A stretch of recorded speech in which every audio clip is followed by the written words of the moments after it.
I am evil Mansoor. I am evil Mansoor. Okay. All right. So we talked in the previous video about the basics of interference. Before we move on to double slit interference, we had to cover the basic ideas of interference, the relationship between path difference and phase difference, and the idea of optical path versus geometrical path, which we'll use shortly. Remember that phase difference comes not only from path difference, it can come from differences in phi, the phase constant, or when you start, t. If you start at the same time, then that's not an issue. If you start at different times, then that contributes to the phase difference between two waves. So the idea is that we want to create interference in light, right? In sound, it's pretty easy. You had a speaker here and a speaker there, and if you were at a point such that the path difference was, well, path 1 minus path 2 was lambda over 2, you ended up with destructive interference. So what do? You go really literally measure speaker 1, speaker 2, and the point is over there, right? You measure distance 1 with a ruler, distance 2 with a ruler, take the difference. If it happens to be a multiple of lambda over 2, odd multiple of lambda over 2, you got destructive interference. If it's a multiple of lambda, you got constructive interference. We're going to play with this game here.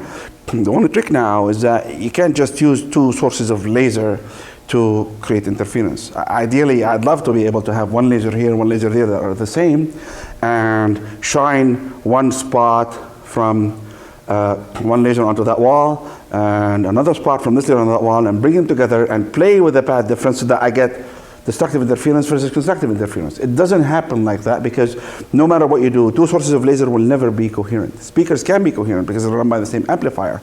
So what are we doing basically? We have a wave source that we're splitting into two speakers. We have to do the same thing. That guarantees that these two speakers are in coherence.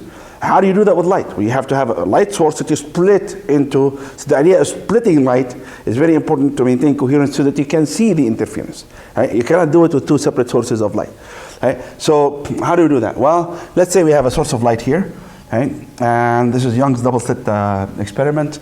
He figured that, he didn't have lasers at the time, but he figured that if he were to run the laser through, or the light through a double slit of this sort, right? Then because of diffraction that we'll talk about shortly in next week's stuff, right? Like you go to the sea and there's wave breaks. I don't know if you've seen that. There's a wave break, and you have waves coming in, and you want to minimize the impact of these waves coming through. So you create wave breaks, and if the width of the wave break is such that, like this, you have a concrete block here, concrete block there, and you're trying to shield the harbor from big waves coming in, what happens is these things here become secondary sources of waves. And you can actually create interference. Like you can look, you have behind a wave break, you have the same wave with a wave coming in, same wave coming in for both these guys. This becomes a source, this becomes a source, and these waves are more or less coherent. So you can actually create interference in waves at sea. How do you know that something is a wave? It's because of interference. Right? That's how we discovered that light was a wave. Young's double slit apparatus was proof that light is a wave. There was a debate at some point whether light was a wave or a particle, and it's both. We know it's wave because of Young, and we know it's particle because of Einstein. So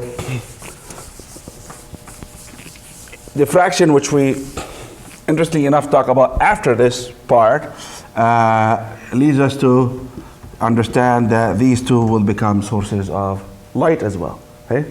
So the distance here is d, let's say. Distance between the two slits is typically referred to as d. This will be, I don't know, maybe x naught from here to there. And how do you see interference? Like if you have a wave break and you have interfering waves, you'll see lines of minima and maxima, and it's easy to see. But light, you do not see it as it travels, you see it when it collects on a screen. So let's say we go over here and create a screen, okay? A meter, 2 meters, whatever, away.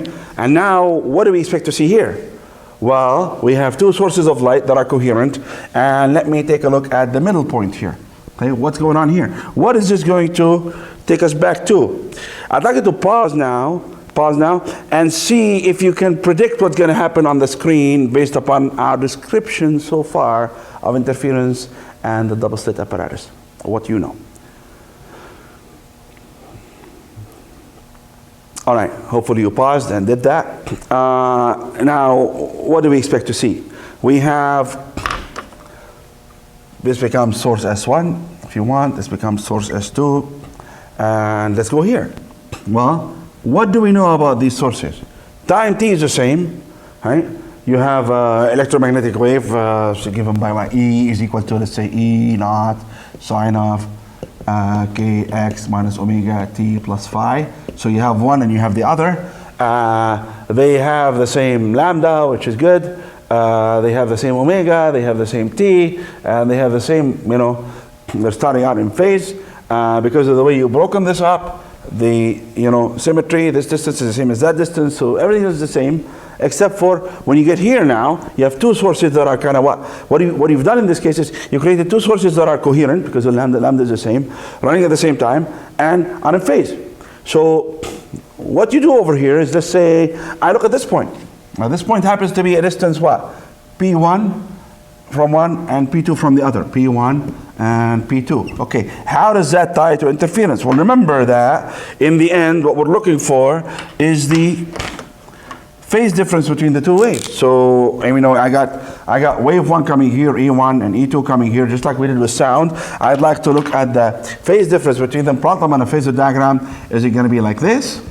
E1 here and E2 there, or just like you did with that quiz on interference in sound. What is it going to look like? Well, this phase difference between the two, delta phi, depends on the path difference. So delta phi is equal to, given that everything else is the same, 2 pi over lambda delta x. Well, what is delta x? It's P2 minus P1. In this case, P2 is equal to P1. So delta x is 0. So these two are in phase. When they get here, they're in phase. I expect to see constructive interference. That's going to be what we call a bright spot, right? So that's good. Now, when we move up a little bit, you can see that P2 becomes a bit longer, P1 becomes a bit shorter, and at some point, as we move up, we're going to go from path difference of 0, one becomes longer, one becomes shorter, we get to a path difference of, when it's equal to lambda over 2, we'll see a dark spot, bright, dark, so on and so forth, right? This is not completely realistic because we're not taking into effect the width of the slit,